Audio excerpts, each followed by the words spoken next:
So we want you to feel grateful for your boobs, no matter what stage you're in, Yes. where you're at, or if you don't have any anymore. Like they all were there to serve a purpose, and I'm sure you had some fun with them at some point. Yeah. Even if you didn't have breastfeed or do not, or but you let somebody hang on them for a little bit. Yeah. Have you ever flashed anybody? Did you have a flashing ever? Yeah. Okay. Silly question. Just, wondering, because if we're going to tell on ourselves, like, of course. I mean, I'll do it right now if you want. Here's the deal. We're two moms. We pop babies out in our 40s. Mm-hmm. It was hard. It was hard, but it was also one of the best things that ever happened to us. But now we're moms in our 40s. Yeah, yep. So let's talk about it. The real stuff, the messy stuff, the funny stuff, the real women, real life, real shit stuff. From perimenopause to pissed off preschoolers. Real life hardships and the embarrassing stuff we don't always want to share. We challenge a perspective shift in every episode that'll bring you to tears or to piss your pants laughter.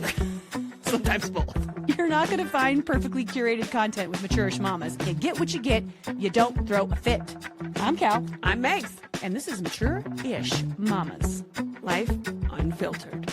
Because if you want a show, we're a shit show. And we're here for you. Yeah. This episode is brought to you by I Am Journey, a program designed to help women step into their greatest life through bite-sized, easy-to-digest lessons. They're entertaining, practical, and paired with simple daily practices that actually make a difference. You pick. You surprise me. Let's start talking and you surprise me and I'll know what we're talking about. Okay.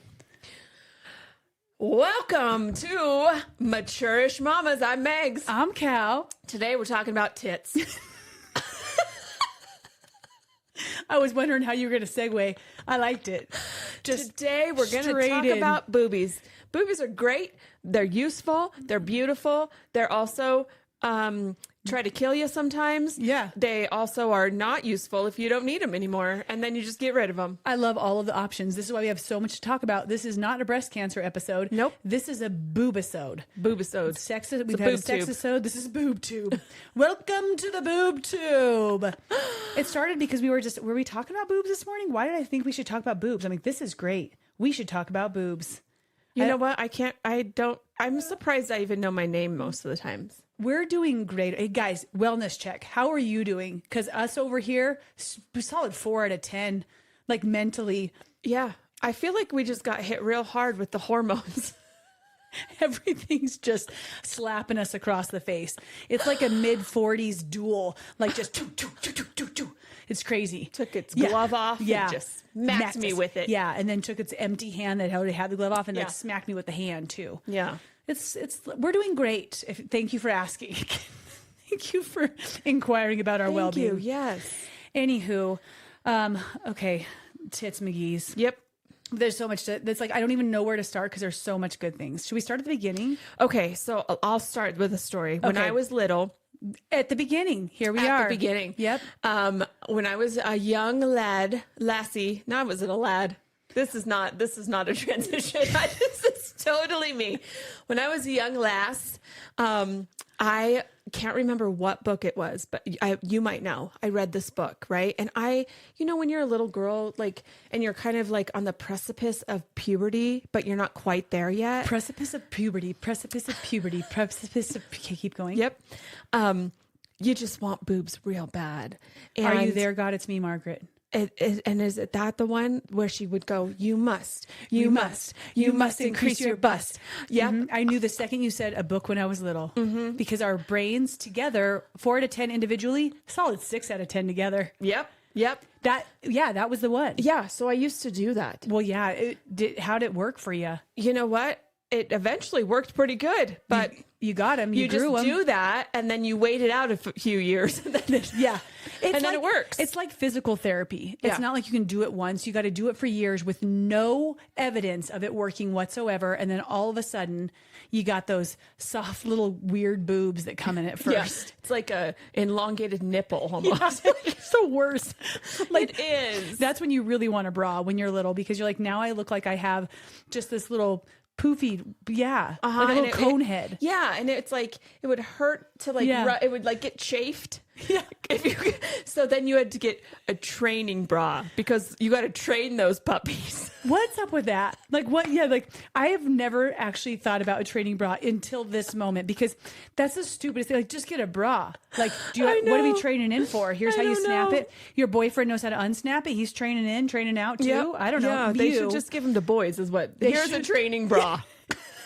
Yeah, this is for you. The girls. Work on unsnapping it with one hand, okay? One hand, eyes closed, see what happens. Yeah. Just do your best. From the back, too. Yeah, of course. Yeah. I mean, because otherwise you're just cheating. Yeah. No, that's not very romantic. Come No. on, get it together, you little... We're not turning around for that shit. Nuh-uh, we're busy. I remember, so I was a gymnast, so we were all... seemed like pretty flat because none of us hit puberty until we were like 17 or 18. Mm-hmm. And one girl at my gym had, well, the one that I remember specifically, she had boobs. I had absolutely, like, I didn't even have the cone heads. Like I was like as flat as I'm about to be next Tuesday, right? And just going into my next surgery. Just full circle it. Full circle. You know what? I'm going back to my origin. I am. And I'm going to wear so many leotards. You watch me. I'm going to break these babies out. I'll be like performing. It's going to be amazing. We'll do one of those too. For yes. Sure. Oh my gosh. Okay. We got that coming in hot. Yeah. So I remember one time we were doing carpool because gymnastics took like 4 hours a night. So you had to carpool because your parents were going crazy because it was every night of the week. So you'd go and you'd get in your minivan and you'd pick up 6 girls and then take them all to the gym and then drop them all off on the way home. Gosh, your eye looks great. It is. Feels fantastic. Yeah, that is wonderful. She hit her face right before this and it's looking like a doozy. I love that for you. Yeah, I do too. So we're doing carpool and I don't know, my friends she just started being ornery. Like she was just being mean. Mm-hmm. And we were all together all the time. So we were kind of like sisters. So we were all kind of mean to each other sometimes. And she said something about like, well, at least I have boobs. And my mom was in the car, right? Your mom was the driver that time? She was the driver that day. And she... Bold of her. Yeah. And my mom, bolder. Like yeah. She just instantly says, well, all boobs are is fat anyway. So you must have more fat. She didn't say the last part, but she just said like that. And I was just like, all of us jaw drop and we were like, ooh, bird. Like she just got like torn down because as a gymnast too, like, I mean, that's the 90s. Like we were all so concerned with body fat and she just straight up basically was like, well, you're fat. Yeah. So stop making fun of my daughter. My flat chested daughter, because guess what? When she's 46, she's going to look exactly the same. And nobody's going to care. They're going to like it. And you're still going to have fat boobs. Isn't that so funny? That is so funny. Oh my gosh. That's just like the time of life though, when just, girls especially, but even boys they're just mean kind of, you know what I mean? You're just trying to figure all that out. Cause I remember boys at school during that age group, I was probably a little younger, but they had that rhyme that they would say, oh no, that was my rhyme before. They would just say, oh no, it's a rhyme. The anticipation is killing us. We can't wait. Hold on. Wait, guys. Okay. This is a rhyme. Listen, I have fog brain. I just smacked myself in the face. Perimenopause is coming in hard. Oh, hard. Oh, she's hitting me hard. She just hit me. Look how hard she hit me. In the face. Right You're in the face. Good. Roses are red. Violets are black. Why is your chest as flat as my back? I've never heard that one. Oh, yeah. They would tell me that. They would tell me that a lot. Maybe this is why I didn't have very many friends. I just stayed away from people. I was like only friends with the gymnasts, so none of us had boobs. So like, I mean, it was just it was just natural. Like only the one girl had boobs. Yeah, you know? And she got shut down by your mom. Got shut down big time. Oh, except for my cousin, she had such big boobs and she was a gymnast. We were like, this is wild. Like, I don't know, double D's, triple D's, triple D's, whatever it calls. But I remember watching her try to do an aerial. So for you guys that don't know, you haven't gone to your gymnastics class lately, that's just a cartwheel without your hands. So you just like have one foot in front of you and you just like leap up and flip your body over without hands and land the other way. And so her body would do that, but then centrifugal force would have her boobs doing other things doing.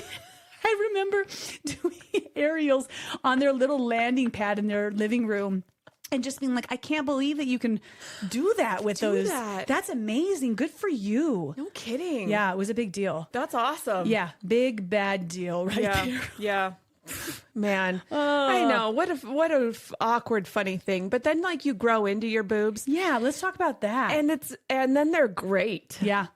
I mean, like 20-year-old boobs are fantastic. Did you wear a bra? I did. You did? Yeah. Try to make them bigger, or just because like you wore bras? Well, my why?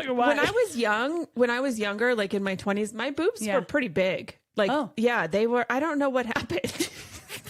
I'm like, what size were you? Let's I talk had about a kid, and then I lost weight, and then it just goes away. Now that's how we got on this conversation. I was saying, I can't wear a push-up bra because it's just like a flat shelf in there, and then it's just no. And then we decided to call it a hermit crab because the crab is what's like shoved into the shell, and the shell's way big for it. Yep, we'll get there. Yeah. We're going to talk about young boobs first. And now, so we've gone from baby boobs to mid 20s boobs. Yeah, so I wore like a D. What? Yeah. So I had to like wear bras. I want to see pictures. Okay. That's wild. Yeah. So I had to wear a bra, and I was definitely wearing push-up bras in my going out tops. So you had the cleavage. I had cleavage. You did the up. Cool. Yeah. Oh my gosh. Yeah, I did. Yeah, I bet that was that. And then did they look at your boob like noticeably? Yeah. Like, here's I have boobs. Yeah. I'd be like, Hey, what's up? Yeah, you're like, no, I'm up here. Eyes up here. Good for you. Wow. Yeah. That's fun. I mean, a different experience, but I think maybe I succeeded at a partial B, maybe a full B at some time. But it's a nice little handful. It's like perfect small handful. Small, guy has small hands, small gloves, then you're good. Small thumb for the whipping. If you guys don't watch every episode and you're like, what the fuck are they talking about? It's fine. You get it if you get it. If you didn't, just keep moving on. But so I just didn't have to wear a bra. I mean, like I would if I'm wearing like a t-shirt or like going to the gym. But if I'm going out, like backless shirts for sure. And then just no bra, or like shirts that basically just go right below. Like they don't, less material is better when it comes to your 20s. Just show like a little bit of under boob. Yeah. Oh yeah. Kinsey does the under boob, or she used to. I don't know if I could do the side boob. I couldn't do an under boob, but I would do a side, because sometimes I wouldn't wear, I'd wear like halter tops were a huge thing. For big so boobs. that was like perfect. I could tie her up, still be here, show a little here. And see, I've always thought like how difficult it would be to have big boobs, because dressing yourself, you have to dress a certain way if you don't want to look a different weight. If you or if you're thin but you have big boobs and you don't wear the right top, then you don't look thin. So it's like the right fit. Oh, totally. Yeah, I had a friend she was very petite, but she had humongous tatas, huge. Like she would wear like a baby tee that was popular back then, and it was just like all you could see were her freaking melons, man. And it was like, but she was so little, but it did make her look a little bit like bigger, but or like disproportionate. Yeah. So it's hard to do. Yeah, I mean, I felt like mine were fine enough to wear. I mean, I guess. No, halter is like the right style. Halter was the one, because it comes in on your waist. You can see your actual waist. Yeah. Yeah, because this is what my mom, I'm going to take it ahead of time all the way through the one. I'm going to skip a stage real quick, but we were just talking about this yesterday because I was wearing this cute little romper because I'm figuring out how to dress my flat boobs. And I was just saying how, like, if I had big boobs, a full romper, I would just look like I gained 15 pounds, which is, again, fine. It's not like we're trying to like judge somebody's weight in there, but it wouldn't just be like the right size. And so I told my mom, I'm like, no boobs is better for these babies. Like, this is a no boob outfit. Or maybe I did a video saying that. Who knows? Anywho. I love it. Yeah. So 20-year-old boobs, those were cool. 20-year-old boobs are awesome. They were great. They sat perfectly. They were like little, whoa. And like the nipples were in the same spot. Just look in the same direction. Just looking right at you too. Yeah. And then they just like they like were like, you know what I mean? And so it was like the whole 20s. So in my experience, 20 to 23-year-old boobs are amazing. And then at 24, let's just talk about pregnancy boobs next. Okay. Let's go into this. Woo-wee. So first child, I'm 23. I think I had her when I was 24. And I go from no boobs to the biggest fucking chest you can, like, well, okay, not you can imagine, because you guys have probably seen some really cool stuff out there, okay? But like, I mean, all of a sudden I'm pregnant. I don't know if you've ever seen a C cup before, but it is mind blowing. I got one of those, like full C. I mean, like a partial full C, No, but like, so I'm pregnant and I gain boobs. Yeah. But then my favorite thing about boobs, oh, I just love this about boobs, was breastfeeding my babies. That's so beautiful. Like when I think about it, I lactate and I don't even have nipples. And that's like a really hard thing to do. But I just remember like, and I know not all women have the opportunity depending on our bodies, but I was able to breastfeed right away, Kinsey, with a little bit of support. Like I love that they have like lactation consultants now, like to help you figure out how to get that baby latched on. Yeah. And so I was breastfeeding Kinsey, and within like a week when my milk came in, now I'm talking what goes above a D, like it's like an E. Like it was it was like all my friends I remember were just like, holy shit, you've never had a boob and now your boob is bigger than your waist was. Yeah. Like it was huge. I was so good at making milk. That's awesome. I know I give myself this, like when I just think about my relationship with my boobs, I like to just be like, oh girl, like a little pat on my back and like a hug and a gratitude that I was able to make such a massive amount of milk out of these huge tatas. That is amazing, actually. I know. When you really sit to think about, here's this, like, we're telling the story of like you never really even having boobs your whole life, and then your body figures out, okay, I made this human and I need to feed it, so it just gives you milk and just grows and to it this grows proportion, and it just keeps going and it stretches out to do that, and like it's incredible. It's incredible. It is. And I was thinking the other day about how, so I got to breastfeed 4 babies and all of them for a year. And with, I think it was Quincy, I was trying to get pregnant with Witten right away. So I was breastfeeding and pumping at the same time. So I filled up a freezer full of, I don't know how many ounces, hundreds and hundreds of ounces of milk, so that I could have that, so that I could stop breastfeeding, so that I could try and get pregnant. pregnant. Yeah. And then I was able to donate some, and I could have been a part of like the Leche League, but I didn't really know exactly how to do that. But my body had to produce an unbelievable amount of ounces of milk. Like that's so freaking amazing. Amazing. Yeah. So not only enough to feed your own child, but even more. Other children who didn't have that opportunity. Which is so beautiful. Oh. Okay, so did you have breastfeeding boobies? No, I was, because I was later in my life, I was in my geriatric, my body didn't produce milk. Okay. So I tried to, that was I mean, whatever, you can pick whatever you want to do. Right. But I wanted to breastfeed. And so I tried, and we got him to latch in the hospital. And then I was trying to, pump as well, because I just wasn't making enough milk. Yeah. And I just wasn't. So I had to start supplementing with formula, and then I was going insane, trying to pump 2 ounces and then feed him with formula anyways. So then after like 3 months, I just stopped, and then he was formula fed, and nobody will ever know. I know. Except for all of you, because I told you. But except like for you guys. You know what I mean? Like, well, and I always think about too, just like my heart goes out to those mamas who want to have that experience, and it's just not in their cards. Yeah. And that's part of their journey. And then I definitely acknowledge, like when I would share about, or when I would pump, because I mean, I'd pump and I'd have, that little pump bag would be like full on each side. Yeah. So I could just like pump 16 ounces. It was just wild. Yeah, that's amazing. So I gave so much gratitude for that, and also acknowledge the struggle that other people would go to. I remember like being at a gymnastics meet. I think I was coaching during this time. Why would I be coaching? Oh, when I had the olders. Okay. The youngers, the babies. And I was coaching Kinsey. So I was coaching my big, and I had a little, because when you have babies freaking 15 years apart, weird shit happens. And I had to get one of those like cups that just like sucked to my boob to catch it, because otherwise I would just be like cowing. Just milk, liquid gold flowing out into the gymnasium. Oh my God. Okay. Before we move on to post breastfeeding boobies, some of the funniest things about that is, number one, the first time you drop any milk, because it is liquid gold and you feel so proud. Like, cause at first it's like a couple ounces at a time, and you like lose that shit, or you come home and your husband's like, oh yeah, I just dumped the rest down the drain. You're like, you did what?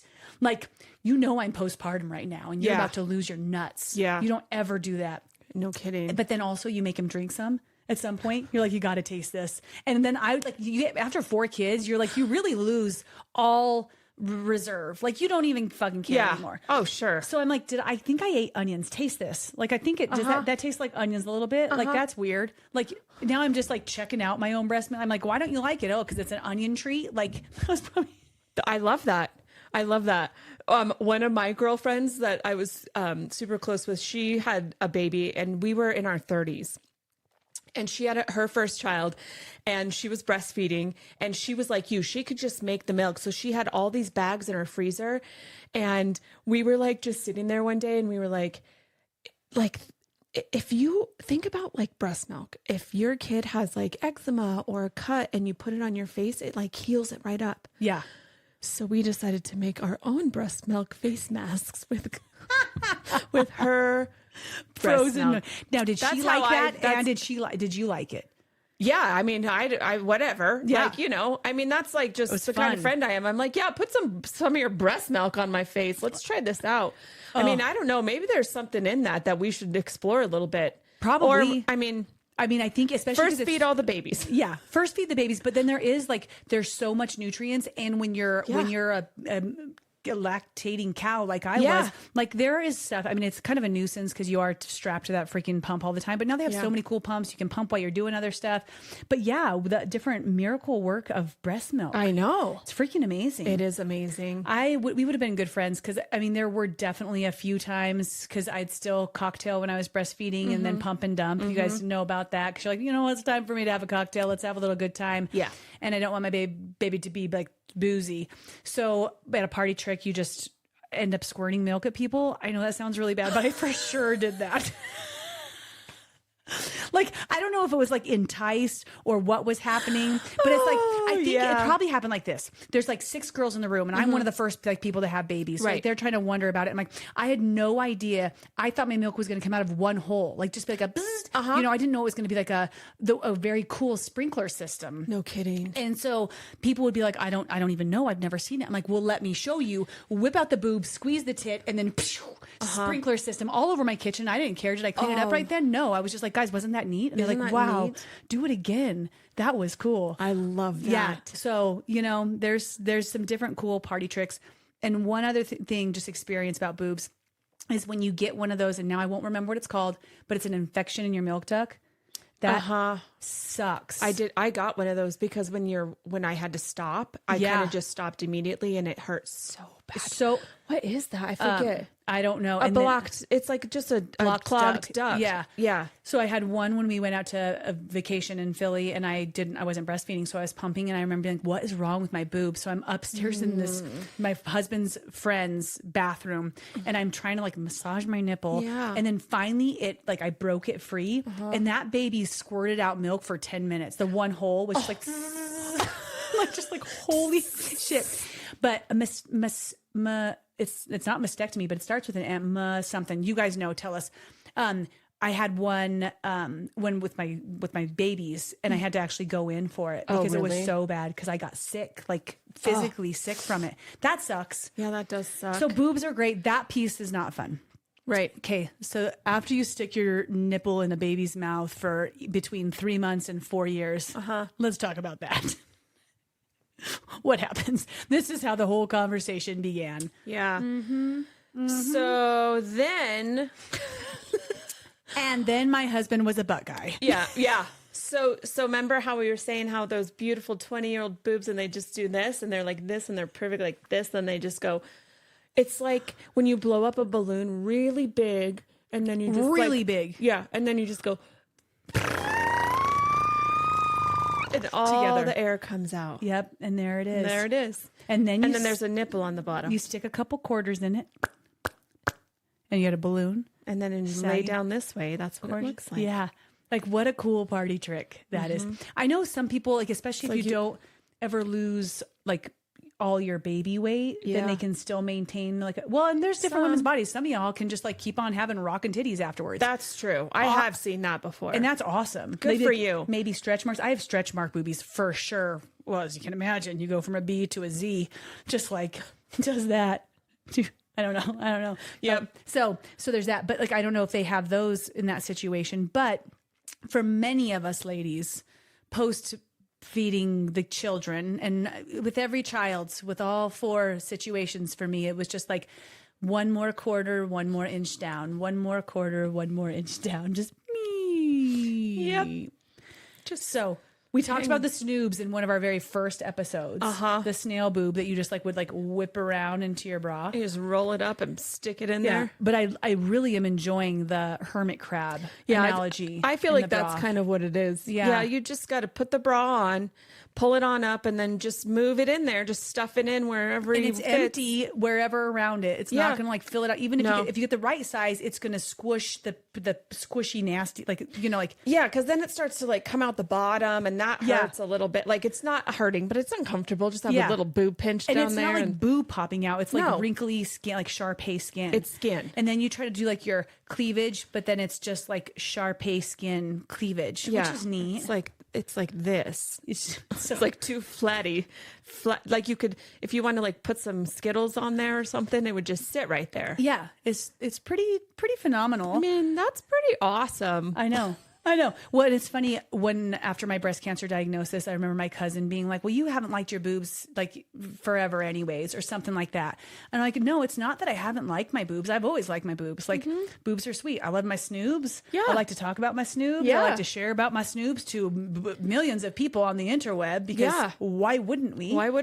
But also they're funny. So they are funny. Like it's enjoyable to just and it's relatable. Yeah. And I think that is a beautiful thing to acknowledge for moms, is that after you have a kid, no matter how many, just one even, your boobs, it's like they become less of a sexual thing. And they just become like, we just said, like they were this beautiful, nutritious substance for your child. Yeah.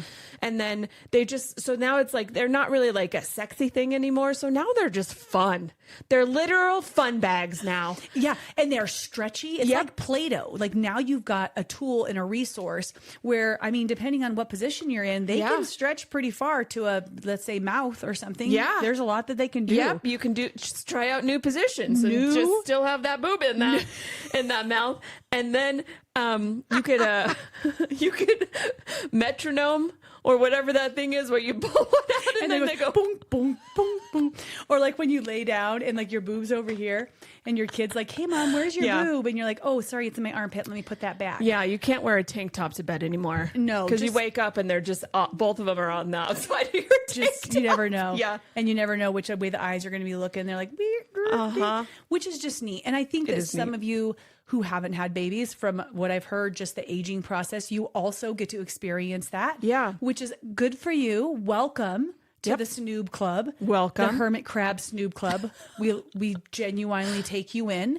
And then the last phase, only for me and 1 out of 8 other women in the world, is when your breasts try to kill you, which, by the way, my breasts weren't trying to kill me. There's just a tumor in my breast tissue. So it kind of, actually, yes, I guess kind of, sort of, yes. Kind of, sort of, yes. I think that's what, I mean, if you didn't do anything about it, eventually they would have. They want it, yeah. But yeah, you were fortunate enough to find it in that early stage that it was just like, you got to go, honey. Yeah. And then get rid of them.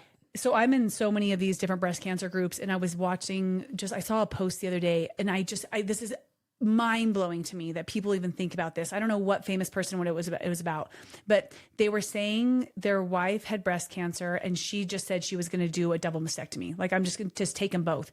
And the husband was furious. Like, why are you taking both of the boobs? Like, I can't imagine being in a relationship where my partner didn't support anything that I chose in that situation. She's like, because I'm saving my fucking life, by the way. And it's not easy to get your body parts chopped off. But like, there's guys out there that have that crazy opinion. Wow. So that would never even would have crossed my mind. I know, when I saw that post, and it was about somebody that you'd remember, but I can't remember anything. I don't even know what day it is. So it's like, this guy actually said that to her, and like, that's his show up when she has breast cancer, and you're going to say, just take one? You want me to just have the one? I'd get a mastectomy and then a manscectomy as well after that. Yes, take them both. You know what? I lost 2 boobs and a husband. Fuck you. Bye. Yep. I mean, if that's the way he's showing up, that's the craziest And thing it's ever. like, yeah, first of all, what a fucking jerk. Yeah. And second of all, what, you want to just play with one boob? What are you Like, gonna, I mean, and is what it do you, that yeah. important? Like, And, that's yeah, wild is it to me. that important to you? It's just crazy to me. Like, Would you rather have one boob and no wife eventually? Or, Right. You know what I mean? Like, Yeah. what a, it's the wildest thing. that's incredible. I know. That just is, he needs some therapy. He does. And then, so like the rest of my journey, you guys, when I had my diagnosis, I'll say one thing is that I wish I would have known, like, the whole going back to the flat option was an option. I wish that would have been talked about more from everybody, from anybody, like, that was willing to talk about being flat, because I just assumed, like, a lot of people, somebody gets breast cancer and your answer is like, at least you're going to get new boobs, and you're trying to be supportive, and then you like see these boobs and none of them like look very good, although I have seen some that look great, but the reconstruction process can be super difficult. There can be a lot of mishaps, there have to be a lot of surgeries, and sometimes it still looks like absolute ass. But I didn't know that just like going flat was like, hey, or you could just not have boobs, just like take them off. So now I'm in these flatty groups, and these guys are fucking awesome. They're so like, they're so owning their bodies and their journeys, and just acknowledging their strength without having to feel like they have to have fun bags or have to have one fun bag to play with or whatever. Like, and everybody's journey is different with breast cancer, but I love being in this space. I'm excited for my surgery on Tuesday to go the rest of the way flat and be able to be in that space. My dad, the other day, I was visiting him, and he's like, he was asking me about the surgeries. Like, so then you're going to do like one more later on. And like, so you can do I think he's thinking, so then you're going to get boobs. I'm like, nope, this is me forever. And then he's like, oh, cool. Like, I mean, like, very supportive and everything. He's like, just don't go showing it. Don't be walking around without your top because you don't have boobs. I'm like, have you met me, Dad? Yeah. I was like, so here's the thing about me. I am authentically sharing and I'm supporting people. And I don't know if I'm going to do a podcast without my shirt on. That might have to be years down the road for me to feel that comfortable. But I just like having the freaking cojones to show that there's different type of body parts, because people who have one leg, they still go out in shorts. You know what I mean? Like, absolutely. there's different things. And I know it's different because you're a woman, and so like you're supposed to have that area covered up. But a lot of girls, they're just wearing a fucking little triangle over their nipple anyways. Right. You know what I mean? Yeah. So anyways, I told my dad, I said, sorry, Dad, I love you so much, but you probably just want to stay off my socials. Yeah. I'll let you know. I'll when let you that's know coming out. when not to look. Yeah. And he was so sweet. He's just like, okay, I love you, you batshit crazy little girl, which I am. So there's our full circle gamut, from baby boobs to mid boobs to beautiful 20-year-old boobs to breastfeeding boobs and post breastfeeding boobs, and then boobs that need to be ripped off your body and sent away to be tested. Ta-da! Yeah. What a great we're just conversation. grateful for them. We are. So we want you to feel grateful for your boobs, no matter what stage you're in, Yes. where you're at, or if you don't have any anymore. Like, they all were there to serve a purpose, and I'm sure you had some fun with them at some point. Yeah. Even if you didn't have breastfeed or do not, or, but you let somebody hang on them for a little bit. Yeah. Have you ever flashed anybody? Did you have a flashing ever? Yeah. Okay. Silly question. Just, wondering, because if we're going to tell on ourselves, like, of course. I mean, I'll do it right now if you want. Here we go. Let's both do it. Maybe we'll both do a topless episode. That would be perfect. You guys are welcome. We'll just, if we just tilt the camera a little bit, you won't see my nipples anyway, so that it'll be fine. Just right here. Okay, so our kids are hanging in the windows. They're ready for us to go. They don't need our boobs anymore, but they do need our momminess. Yep. So we're going to go mommy. Okay, let's go do it. Guys, we love you. Thanks for watching. We love you and your boobs. Tuesday. Wait, what was our goodbye? Bye for now. Bye for now.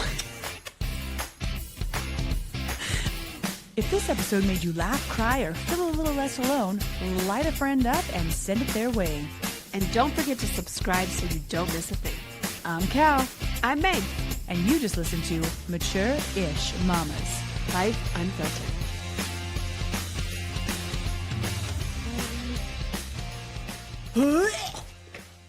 Sorry. What, did you hit my elbow? Did I hit your head? Did I barf on you? Oh, Did I scream in your ear? I just... Ow. Did you nail your face on them? Oh, I can see it. I went, bam! No, yeah, you have like a purple indent. Oh. Ow, ow. Yeah, you did it. You hit it good. It's going to bruise for sure. No, it's already bruising. Ow, it hurt really bad. You know what, though? I have some makeup. We can do the other side purple, too. I can try to make it shadowed so they both look fat. I hit myself with this. It like slipped out of my hand and I just went... Okay. Fat eye. You know what some people do? They'd be like, these stupid headphones hit me in the head. And you're like, no, I hit myself with this. Because you know what? We take responsibility. Do you guys remember that one from our pet peeve episode? Yeah, us too. Get on back here. Cozy on up.